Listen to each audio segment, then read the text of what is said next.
Interdiction complète, ouais, je serais d'accord. Je trouve que les jeunes ils passent trop de temps là-dessus. Personnellement, je préfère qu'on fasse de l'éducation plutôt que de l'interdiction. Il y a un juste milieu, voilà, c'est ce que je pense aussi. Ben non, parce que c'est leur moyen de communication maintenant, puis pour les parents, c'est notre seule façon de les rejoindre, c'est sûr. Quand vous avez quelque chose à dire, à les appeler, vous utilisez ça? Oui, surtout avec le sport-études, ils ont besoin beaucoup là, du transport, puis c'est plus compliqué des fois, fait qu'on faut les rejoindre. Ils finissent pas toujours aux mêmes heures aussi. Ah, l'idée de bannir complètement les cellulaires des écoles ne fait pas complètement l'unanimité chez les parents. Même si la classe politique, elle, trouve que le cas est réglé, on s'est dit qu'on irait sonder comment ça se passe dans les écoles. Pour en discuter, David Bose, directeur général du Collège Charlemagne. Monsieur Bose, bonsoir. Bonsoir. Comment ça se passe, vous, dans votre collège?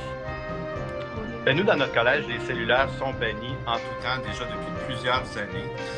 Nous, on voit ça de deux façons. Premièrement, on pense que la mission de l'école, oui, c'est d'instruire, de qualifier, mais c'est aussi de socialiser.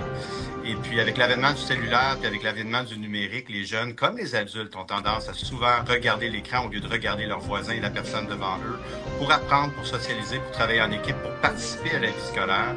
Et on voit ça très, très positivement, d'un côté. Par contre, d'un autre côté, je trouve, et mes collègues de mon réseau et à qui je parle, qui ont la même vision que moi, trouvent qu'il est aussi très, très, très important d'éduquer au numérique. Moi, je suis pour qu'on bannisse les écrans à usage personnel, mais il est important que les jeunes qui vont vivre dans un monde numérique, quand ils vont sortir de nos écoles, apprennent à utiliser le numérique de façon intelligente, efficace et éthique. Puis c'est notre mission à l'école de le faire aussi. Parce que tout le débat jusqu'ici portait sur les cellulaires en classe. Ça, c'est pas compliqué, là. C'est sûr que ça dérange, là. Tu sais, quand tu fais du TikTok ou du tweet, au lieu d'écouter comment faire je sais pas, une formule complexe en mathématiques ou quoi que ce soit, c'est simple comme bonjour. Dans les couloirs des écoles, à la cafétéria, sur l'heure du lunch, qu'est-ce que ça change de plus avoir des cellulaires?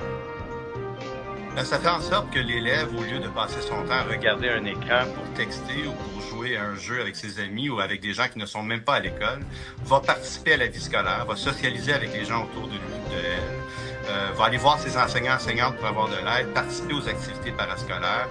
Tout ça, si le jeune a accès à son cellulaire, les jeunes sont comme les adultes. On le voit, on le prend le métro, on est dans nos milieux de travail, on regarde les adultes, les gens passent leur temps à regarder l'écran, à ne pas se regarder entre eux. Ça fait partie de la mission de l'école au complet, de toute l'équipe école, de socialiser les jeunes. C'est pas juste le travail des enseignantes et des enseignants. Mais qu'est-ce que vous dites aux gens qui disent, oui, mais la chose à faire, c'est leur apprendre à se calmer, puis à pas toujours être sur leur cellulaire. T'sais, ça fait que de la même façon que nous, comme parents, on apprend à pas le faire, bien, les enfants devraient apprendre à pas être sur leur cellulaire dans les couloirs. Je suis 100% d'accord, sauf que c'est paradoxal de leur dire vous ne devriez pas être sur vos cellulaires dans les corridors, mais de leur dire par contre si ça te tente, fais-le. Donc nous, à mon école, ça fait des années au collège, nous, que les élèves, quand ils arrivent le matin, doivent laisser les cellulaires dans leur casier. Par contre, tous les élèves ont un iPad, tous les élèves ont un outil numérique tout au long de la journée. On a un système dans lequel, dès qu'ils embarquent sur le Wi-Fi de l'école, les applications comme les réseaux sociaux, les jeux sont bloqués. Donc, ils l'utilisent pour des fins pédagogiques. Mais même leur iPad, qu'on leur demande de se procurer, ils n'ont pas le droit de l'utiliser à l'heure du dîner, ni durant les pauses, dès le matin jusqu'à la fin de la journée scolaire. Qu'est-ce que vous dites aux parents? On entendait là, une maman là, en ouverture qui dit « Oui, mais maintenant, on a développé ce lien-là, tu sais. On texte nos enfants à toute heure de la journée. On veut savoir qu'ils sont là. On veut pouvoir les rejoindre, savoir est-ce que tu vas chez un ami après l'école, est-ce que tu prends l'autobus, est-ce que tu restes, qu'est-ce que tu fais, etc. Il y a vraiment une inquiétude des parents là, de perdre ce lien-là constant avec leurs enfants. Puis ils en font un peu aussi un enjeu de sécurité. L'enjeu de sécurité, pour moi, c'est dès que l'élève quitte l'école. Et puis, effectivement, on sait que les jeunes, dans la presque totalité des cas, arrivent à l'école avec un cellulaire. On ne dit pas qu'ils n'ont pas le droit d'avoir un cellulaire. Ils le laissent dans le casier, puis quand ils quittent l'école, ils le reprennent. On ne va pas confisquer les cellulaires au-delà de la journée de classe. On va le redonner aux élèves à la fin de la journée si on a à le confisquer. On comprend que les parents ont à communiquer avec leurs élèves. C'est le moyen qui est utilisé aujourd'hui. Par contre, durant la journée d'école, durant un cours, c'est pas nécessaire de texter nos enfants.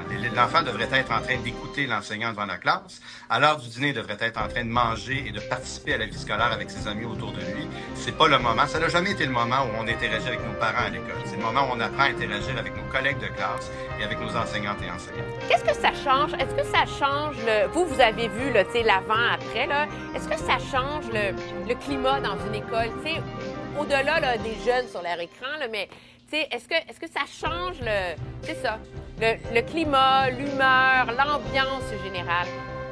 Tout à fait. En fait, nous, là, quand on a instauré l'iPad pour tous les élèves au tout début, là, ça date de 2015, au début, on n'avait pas mis de règlement. Et à la première heure du dîner, des secondaires 1, ce qu'on a vu dans la cafétéria nous a traumatisés. Il n'y a pas un enfant qui se parlait. Tout le monde avait le visage dans le iPad. Ça prend quand même du courage la première journée d'école pour parler aux autres, se faire des amis, apprendre à socialiser.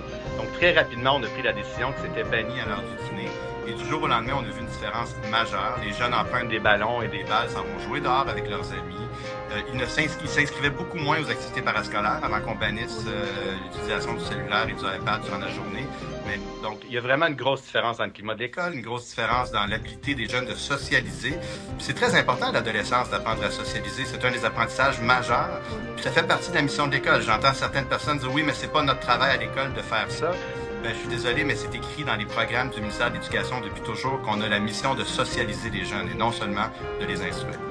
David Bowles, je vous remercie d'avoir été avec nous, directeur général du Collège Charlemagne, mais aussi président de la Fédération des établissements d'enseignement privé. Merci.